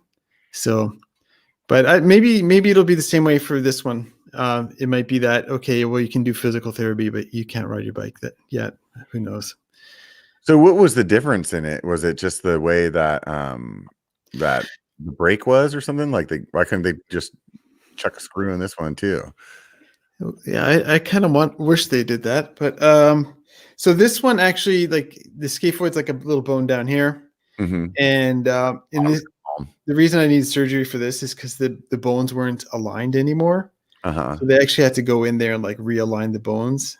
And then like obviously while you're in there, you put the screw in, and actually I had to get like a bone graft. Bone graft they took from my hip, which kind of sucked. But this one is still like in the right position, so it's supposed to heal on its own, but it's totally not. So, yeah. And maybe it's healing, but it's hard to tell from the X-ray, because the X-ray is kind of like, it's that's kind of what the deal was with my shoulder. Like whenever if I would have broke my clavicle, like they would have went in and stuck some screws in there, and like my recovery time would have been so much faster. But because of like, it just wasn't broke, but it was just like everything was just ripped apart. It was like, you had to wait for your body to do whatever it was going to do. And it just took forever. It took forever. Yeah. That was so long. Yeah. It's, sometimes you would, but obviously there's risk with surgery and all that. But yeah, I was watching videos on YouTube, like of the surgery. And like what they did here is like pretty hardcore, because they like actually like open it up and like access the bone.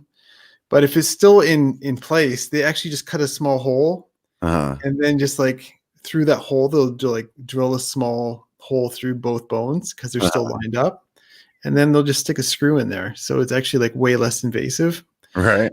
So I'm like, oh, I wish they just did that surgery on me right away, and then it would have been healed up a lot sooner, or maybe the same, but at least it's healing. Because when you put screw in there, there's like, when you put compression on a bone, it actually heals faster. But if it's just like floating there, it doesn't heal as fast. So if you have the screw in there, it's probably going to heal faster. But then obviously you have other side effects, because they actually drilled a hole through your bone, and also cut a hole in your skin to access it. But yeah, at least in that situation, you would know that it's healing. But in this situation, it seems like the X-ray doesn't look like it's healing. So. Are these your two like biggest like bike injuries, or have you had some other one? Yeah, pretty much. My first year back, or second year back, after that teenage, like the gap between my teenage years, I had this bike, a Santa Cruz Bullet, and it was like, that old style bike, and it was a size medium, which is already a little too small for me, and really high bottom bracket. It was pretty much the endo machine. Because we went over the bars all the time. Partly because I was still getting back into it, but like it was just such a short bike with a steep head angle, and I crashed a lot on that thing and actually broke my ribs a bunch of times. So my rib cage isn't very symmetrical anymore. But the thing with the ribs is that it just hurts a lot, but they don't really do much, because like it's not really a moving part. Yeah, it just sucks everything. I've definitely broken my fair share of ribs, and it's just like, God, you like don't want to sneeze, like, or laugh, or lie on your back. Yeah, it's so painful. Yeah, but actually, it's funny. After I broke my ribs all those times, I basically I could still ride pretty easily, because you're kind of hunched over when you're riding. So I could still go ride, but like laughing or sneezing or just lying down in the bed was like super painful. So I just remember getting out of bed in the morning was always like, you just kind of like slide out instead of trying to like roll over and sit up, because then like actuated your abs. You were just like, oh, this is so bad. When I did this, I actually had the gimbal on my chest with a GoPro on it, and I landed like hand out, and then like my chest hit second, and I'm pretty sure I broke like my sternum. Oh no. It was, so the first 2 weeks like in bed was pretty painful, like just trying to roll over and stuff. Yeah. So, and Yuka would make me laugh. I'm like, don't make me laugh. So, but it's like that. I already had broken my ribs, and I was totally not worried about that. But it's just painful. It was a lot more painful than this, actually, but this has way more impact on my life. So yeah. I hear you there. I definitely hear you there. So I don't know if you had this before, or maybe you will now. Like, do you think that you're going to have some like fear to overcome Yeah, it's a good question. So when I did this one, I was just so eager to get back on the bike. There wasn't that much fear. Yeah. And actually, like, how long ago was it?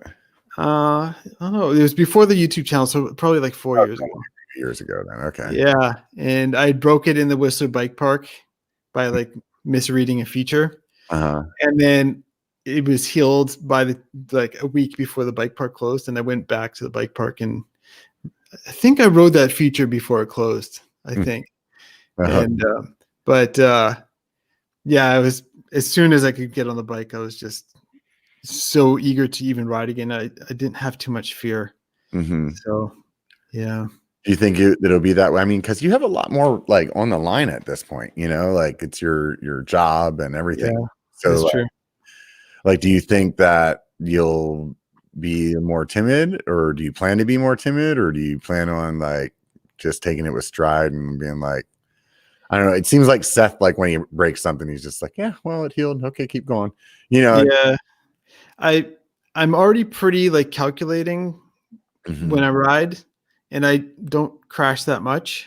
So this is pretty unique, I would say. So I don't think I would change too much. Like, it's part of the sport, and yeah, it's, for me, it's really satisfying to be able to like push my limits a little bit and do new stuff. So I don't want that to go away either. Yeah. I've definitely been doing that more in the last, I don't know if it's like just been the last year or two. I don't know what it is, but like for a long time I rode mountain bikes, and I just like would go out and ride, and I never was really like getting better. You know what I mean? Like it was just riding, and like I did different rides, but I didn't really get better. And for whatever reason, in like the last 2 years, my skill set's like definitely like dramatically changed, and I don't know what to attribute that to. Well, I think it's important when you're riding to not ride past all the features. Like, even if maybe you don't ride it that day, take the time and look at it, and kind of scope it out, and then if you can ride it, session it. But if you can't ride it, at least you know what you're in for the next time you go by, and then maybe next time it won't look so scary anymore. Yeah, I think it's important to like just push yourself a little bit. Like, don't send stuff like when you're not comfortable, but just push yourself a little bit, and then obviously have someone like my friend Antoine. I was saying, it's been fantastic riding with him because he's better than me, and I've been able to follow him over a lot of stuff.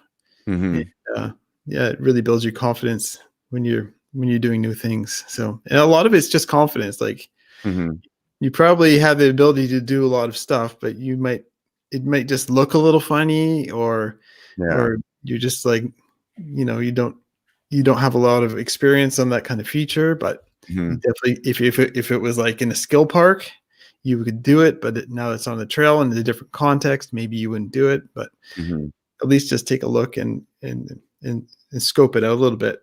Yeah. And then maybe somebody will ride by and they'll do it, and you're like, oh, that wasn't so bad. Yeah. And actually, it's hilarious. Like, more than a couple times, like Yuka will, like, she sends some pretty big stuff. And I've seen her do some stuff that blows my mind, dude. I'm like, yeah. And so she'll do something. Like, I remember in whole enchilada, she did these drops, and then a bunch of guys come down the trail and they saw her do this, and she's like, oh, she can do it, I should be doing that. And it was almost like they had to prove themselves because they were men. And they went over and they were so sketchy, but they thought because a girl did it, so at least like within reason, don't push yourself too much, but like at least, like, if you think you can do it, give it a try. But don't let gender like cloud your vision. That's not a thing for me, dude. I'll be like, I'm outclassed. That was cool. She did it. Like that doesn't. What do you do to like kind of like talk those like the bad thoughts out of your head when you're trying to talk yourself into doing something? I used to be really terrible at that. Like, because I really think about everything in my life, and I think, just like I'll just dwell on something, you know. And in a lot of times it's really good because I really think stuff through. But like often the mountain bike trail, if you think too much about it, it's a bad thing because you're just like thinking about what could go wrong and all this stuff.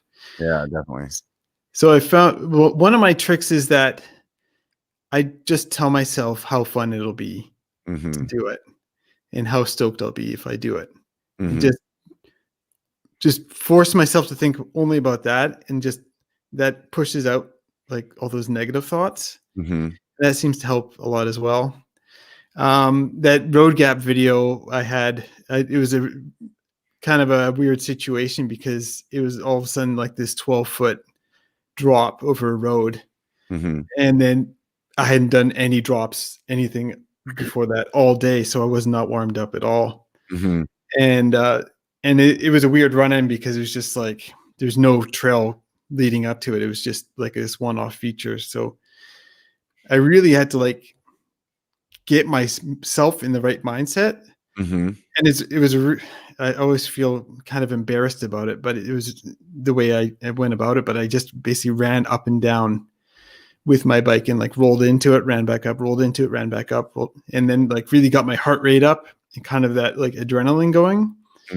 And then at some point I just reached that tipping point and my brain's like, yep, go for it. Cause and like a lot of times my brain just says no and I hit the brakes, and it's super frustrating. But yeah, and sometimes that, like hitting the brakes thing is like what ends up getting you hurt because you're just like totally. Yeah. I know I've definitely done it on some features where I'm like trying to like roll something or whatever, and it's like, dude, I have definitely more than once in my, like, even probably in the last few weeks out loud said, let go of the brakes, you know, like to myself, you know, like let go of the brakes, you know. Totally. And yeah, you think you're like, okay, I'm going to death grip it, but then you don't even consciously think about it, but your fingers go back to the brakes and you hit the brakes. Yeah. It's crazy. But we're humans, and our brain is trying to save us. Yeah. But it doesn't know. It's not always the smartest thing, you know, like it. Yeah. Yeah. I've definitely, I think getting towed into stuff helps. And I think also on those like fast, gnarly trails, when something just comes up and your only option is to like handle it. Yeah. Those are like, for me, I think probably the most like inspiring, or like how I feel like I learn the most, because it's like later I can reflect on that and be like, look, dude, you didn't even know that drop was coming and you did it. And you didn't die, you know, like you didn't, everything that you, if I would have stopped and looked at that thing, I would have been like, no way. But I came around the corner, I was already going freaking way fast, and that's what happened. You know what I mean? Yeah. And so those ones are the ones where it's like, then I can reflect on, or it's like looking at this, like maybe some rock roll and be like, okay, well, this is not any worse than X rock roll that I did in this other trail system, you know? And so that kind of helps. But yeah, Yuka does that a lot. Like, is this drop bigger than the A-line rock drop or smaller? And oftentimes it's smaller because the A-line rock drop is pretty big. Yeah. But and then she'll use that as like her motivation. Yeah. But she has a lot of she doesn't overthink stuff, which is I wish I had sometimes. But at the same time, it also means that she's often quite sketchy. Yeah. And that my other friend that I was alluding to earlier, like he was quite sketchy, but he's able to just like turn his brain off. Yeah, that's our buddy Moonlight Leatherfoot. He does that. Yeah, it like doesn't. There's like nothing there like telling him not to do it. You know what I mean? Like, and his lines aren't always the cleanest. Like when you were explaining your friend where you like don't like following him, that's kind of how I am with him. Like he's a great rider. Yeah. If I follow his lines, dude, I will die. Like somehow he goes through it and is like fucking like, you know, like a pinball just working his way through shit. It just works. Yeah. You know, like, I've definitely know a few people like that. Yeah. And then there's the other end of the spectrum. Like I've run with Phil Metz. And he's just like so good and such a capable rider and not sketchy at all. But you're following him and you don't even understand what he just did. And you're like, okay, I'm not doing that. And like But maybe a different context I would if I was following someone close to my skill level that did it, then I would probably do it. I remember I followed he did this like little kicker. And he went so much higher than I expected him to go. I just went around because I didn't understand what happened there. Like, because he can pop so hard off the lip. And I was just like, and it's totally something I could have done, but I didn't. It was surprised me so much. I'm like, what the hell? Oh, I'm going around now. Yeah. So, yeah. I haven't ridden with Phil. I mean, him and I have talked a few times. We've met a few times, but I've never ridden with him. So I should do that next time. He's got skills. Right? Yeah. He's probably, I would say he's of the YouTubers, like on the non-professional, like non-pro rider YouTubers. He's probably, I would say he's probably the best rider out of all of us. So yeah, he's crazy. I'm not even on that scale of rider quality. I like to have fun. That's all I can do. Yeah, that's the point, right? Yeah, totally. Just go ride your bike. I think that's why we all do it. Right? Yeah, for sure. We're getting close, man. That went by pretty quick. It's been super fun chatting with you, man. Yeah, sweet. Yeah, I enjoyed it too. Yeah. I was a little nervous before, but it's been good. Yeah. Most people tell me that when we get off, they're like, man, I was nervous before, but you know, once you get to talking, it's just like two dudes talking, you know, and it's talk about something you enjoy. Yeah, I'm not looking at the chat. Yeah, I don't. I'm looking at the chat because I don't want to be distracted. Yeah, sometimes I do, sometimes I don't. But I mean, it is what it is, and that's one of the things, though. When I started this, was like, I didn't want this to be like respond to the chat kind of thing. Like, people are there in the chat. If they say something that catches my eye and I want to talk about it, then yes. But like, I didn't want it to be like this, like dictated by the people watching. Because what really, like, I really liked listening to like Joe Rogan. Have you ever listened to his podcast? I was just watching him before I came on with you. Yeah. I don't watch everything. I usually just watch when he has someone I'm interested in. Yeah. And that's about what I do. Or I'll listen to his, like, when we do like big road trips, because his are like 3 hours long. So it's like real easy to listen to somebody that you're interested in for that amount of time. And I just really like how the conversation flows, and it can go whichever way it wants. And that's why I don't have like questions. Like, I've had people ask me before, like, do you have a list of questions? I'm like, no clue, dude. I don't know what to talk about, man. Like, other than bikes, you know? So yeah, it's cool. Yeah. I do like to ask people, though, at the end of the podcast, always, like, what other YouTube channels do you watch? Like, whether it's mountain biking or not mountain biking, like, what do you like watching? Yeah, I was expecting this question, so I thought about it a little bit.